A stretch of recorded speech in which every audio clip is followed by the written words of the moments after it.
العلم هو النور الهادي والمفتاح لكل الخير من يرد الله به خيرا. بسم اللہ الرحمن الرحیم الحمد للہ رب العالمین والصلاة والسلام علی سید الانبیاء والمرسلین وعلی آلہ واصحابہ اجمعین. السلام علیکم ورحمۃ اللہ وبرکاتہ. عزیز طلبہ، گزشتہ دروس میں آپ لوگوں کے سامنے یہ بات آئی تھی کہ حقیقت کی استعمال اور عدم استعمال کے اعتبار سے تین قسمیں ہیں. نمبر 1 حقیقت متعذرہ، نمبر 2 حقیقت مہجورہ، نمبر 3 حقیقت مستعملہ. حقیقت متعذرہ اور حقیقت مہجورہ کی تعریف، ان کا حکم اور اصول اور ان دونوں کی مثالیں، نیز ان دونوں کے اصول پر تفریع کردہ مسائل آپ کو گزشتہ دروس میں سمجھانے کی کوشش کی گئی تھی. اب صاحب کتاب حقیقت مستعملہ کی تفصیل آپ کے سامنے پیش کریں گے. آئیے سب سے پہلے ہم مصنف رحمہ اللہ کی عبارت کو ایک مرتبہ پڑھ لیتے ہیں. دیکھیے اسکرین پر، وَلَوْ كَانَتِ الْحَقِيقَةُ مُسْتَعْمَلَةً فَإِن لَّمْ يَكُن لَّهَا مَجَازٌ مُتَعَارَفٌ فَالْحَقِيقَةُ أَوْلَىٰ بِلَا خِلَافٍ. فَإِن كَانَ لَهَا مَجَازٌ مُتَعَارَفٌ فَالْحَقِيقَةُ أَوْلَىٰ عِندَ أَبِي حَنِيفَةَ رَحِمَهُ اللَّهُ وَعِندَهُمَا الْأَمَلُ بِعُمُومِ الْمَجَازِ أَوْلَىٰ. مثاله لو حلف لا يأكل من هذه الحنطة ينصرف ذلك إلى عينها عنده لو أكل من الخبز الحاصل منها لا يحنس عنده وعندهما ينصرف إلى ما تتضمنه الحنطة بطريق عموم المجاز فيحنس بأكلها وبأكل الخبز الحاصل منها.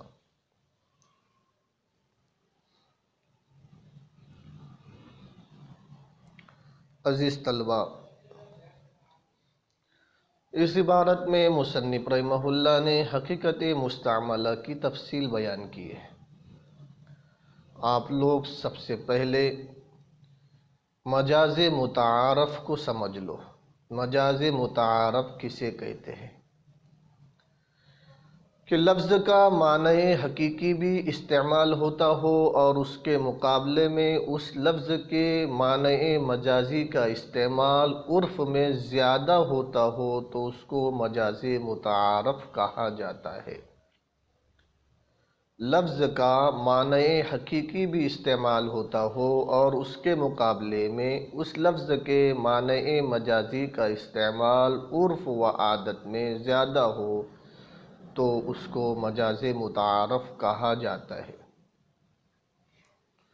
عزیز طلبہ، مجاز متعارف کی دوسری تعریف آسان الفاظ میں اس طرح بھی تعبیر کر سکتے ہیں کہ مجاز متعارف وہ معنی جس کی طرف لفظ بولتے ہی ذہن سبقت کرے. نمبر 2 عموم مجاز. عموم مجاز کسے کہتے ہیں؟ اس کی تعریف گزشتہ درس میں آپ کے سامنے پیش کی گئی تھی. ایک مرتبہ دوبارہ آپ کے سامنے لوٹا دیتے ہیں کہ لفظ کے ایسے عام معنی مراد لیے جائے کہ حقیقت اور مجاز دونوں اس عام معنی کے فرد بن جائے. اس کو کہتے ہیں عموم مجاز. عزیز طلبہ، اب ہم اپنے اصل سبق پر آتے ہیں. حقیقت مستعملہ کی دو قسمیں ہیں. حقیقت مستعملہ کسے کہتے ہیں؟ اس کی تعریف آپ کے سامنے آ گئی ہے کہ حقیقت مستعملہ وہ حقیقت جس پر عمل کرنا آسان ہو اور لوگ اس کے حقیقی معنی پر عمل کرتے ہو اور لوگوں کے نزدیک وہ معنی متروک بھی نہ ہو. حقیقت مستعملہ وہ حقیقت جس پر عمل کرنا آسان ہو اور لوگ اس کے حقیقی معنی پر عمل کرتے ہو اور لوگوں کے نزدیک وہ متروک بھی نہ ہو۔ یہ ہے حقیقت مستعملہ کی تعریف۔ حقیقت مستعملہ کی دو قسمیں ہیں۔ حقیقت مستعملہ کی دو قسمیں ہیں۔ نمبر ایک، حقیقت مستعملہ کے لیے مجاز متعارف ہوگا یا نہیں ہوگا۔ نمبر ایک، حقیقت مستعملہ کے لیے مجاز متعارف ہوگا۔ نمبر دو، حقیقت مستعملہ کے لیے مجاز متعارف نہیں ہوگا۔ نمبر ایک، حقیقت مستعملہ کے لیے مجاز متعارف ہوگا۔ نمبر دو، حقیقت مستعملہ کے لیے مجاز متعارف نہیں ہوگا۔ پہلی قسم، اگر حقیقت مستعملہ کے لیے مجاز متعارف نہ ہو تو پھر سب کے نزدیک حقیقت پر عمل کرنا اولا اور بہتر ہے۔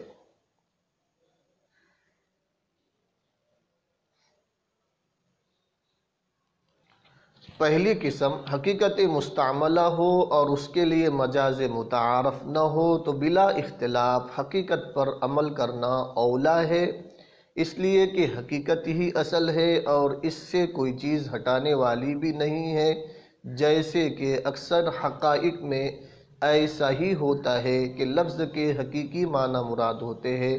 مثلا اگر کوئی شخص یہ کہے کہ رأیت اسدا، میں نے شیر کو دیکھا، تو یہاں اسد سے درندہ مراد ہوگا، کیونکہ یہاں لفظ کے تلفظ سے معنی مجازی کی طرف ذہن منتقل نہیں ہوتا، لہذا اسد کے حقیقی معنی مراد ہوگے۔ اور اگر کوئی یہ کہے کہ رأیت اسدا یقرأ القرآن، تو اب اسد کے معنی مجازی مراد ہوگے، یعنی مرد شجاع۔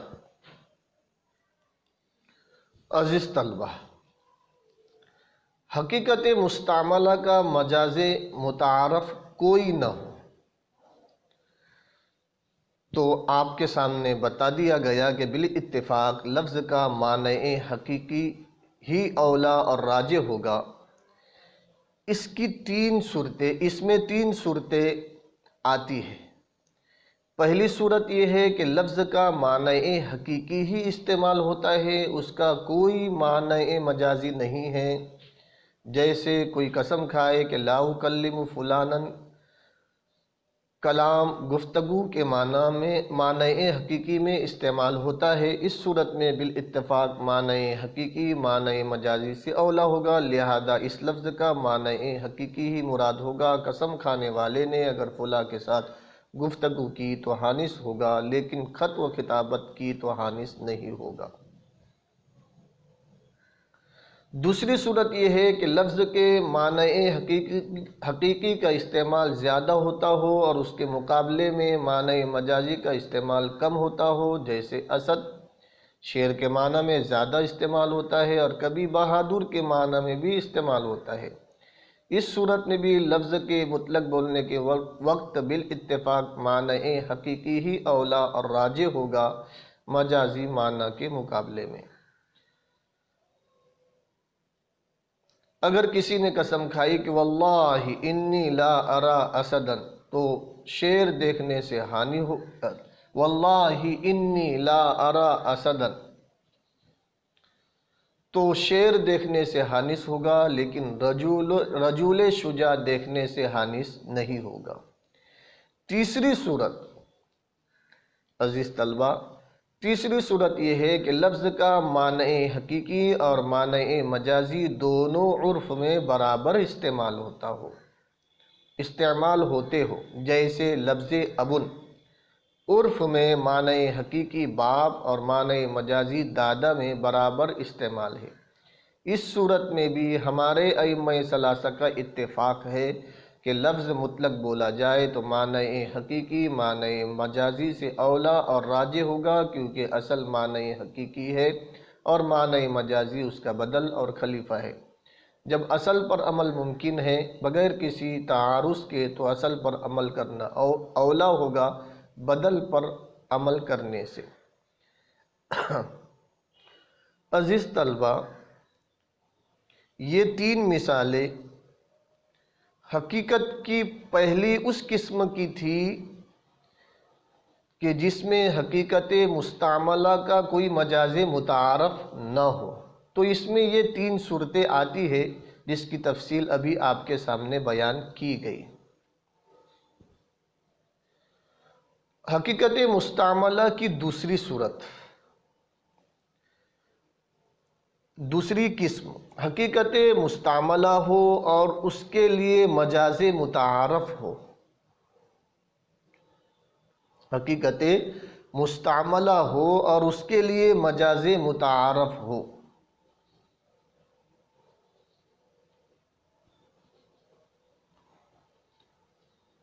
تو اس صورت میں ائمہ کے درمیان اختلاف ہے۔ یہ صورت مختلف فی ہے۔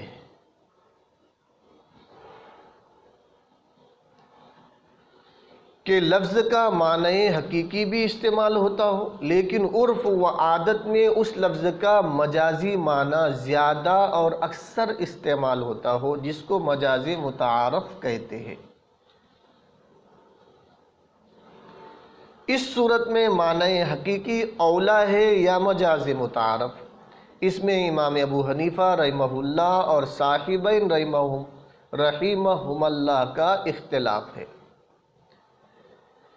امام ابو حنیفہ رحمہ اللہ کے نزدیک حقیقت پر ہی عمل کرنا اولا ہے، کیونکہ اصل کے ہوتے ہوئے خلیفہ یعنی مجاز کی طرف رجوع نہیں کیا جاتا۔ ہاں، اگر حقیقت بجائے مستعملہ ہونے کے محجورہ ہے تو پھر قرینہ مرجحہ موجود ہے کہ اب مجازی معنی ہی مراد ہوگے۔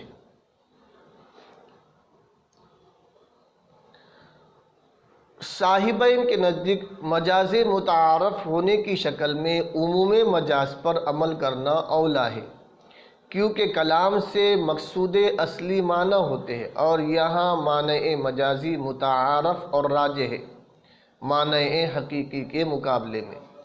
اور عموم مجاز پر اس لیے بھی عمل کیا جائے گا کیونکہ عموم مجاز کے تحت حقیقت اور مجاز دونوں داخل رہتے ہیں، اس لیے عموم مجاز مراد لے کر اس پر عمل کیا جائے گا، نہ کہ صرف معنی حقیقی پر۔ اور عموم مجاز کی تعریف ابھی کچھ دیر پہلے آپ کو بتلائی گئی ہے کہ لفظ کے ایسے عام معنی مراد لیے جائے کہ حقیقت اور مجاز دونوں اس عام معنی کے فرد بن جائے۔ عزیز طلبہ، اتنی عبارت کا اب ہم ترجمہ کر لیتے ہیں۔ دیکھیے، وَلَوْ كَانَتِ الْحَقِيقَةُ مُسْتَعْمَلَةً، اور اگر حقیقت مستعملہ ہو تو اس کی دو قسمیں ہیں۔ نمبر 1، فَإِن لَّمْ يَكُن لَّهَا مَجَازٌ مُتَعَارَفٌ، اگر حقیقت مستعملہ کا مجاز متعارف نہ ہو تو فَالْحَقِيقَةُ أَوْلَى بِلَا خِلَافٍ، فَالْحَقِيقَةُ أَوْلَى بِلَا خِلَافٍ، تو حقیقت پر عمل کرنا بہتر ہے بغیر کسی اختلاف کے۔ فَإِن كَانَ لَهَا مَجَازٌ مُتَعَارَفٌ، اگر حقیقت مستعملہ کا نمبر 2، اگر حقیقت مستعملہ کا مجاز متعارف ہو تو فَالْحَقِيقَةُ أَوْلَى عِنْدَ أَبِي حَنِيفَةَ رحمہ اللہ، تو امام ابو حنیفہ رحمہ اللہ کے نزدیک حقیقت پر عمل کرنا بہتر ہے مجاز کے مقابلے میں۔ وَعِنْدَهُمَا، اور صاحبین کے نزدیک العمل بعموم المجاز اولا، اور صاحبین کے نزدیک عموم مجاز پر عمل کرنا بہتر ہے۔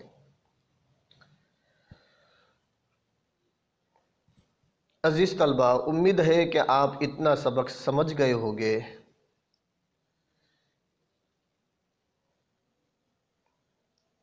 السلام علیکم ورحمۃ اللہ وبرکاتہ. السلام عليكم. لا تنسوا الاعجاب بالفيديو والاشتراك في القناة تشجيعا لنا لنستمر بنشر المزيد إن شاء الله.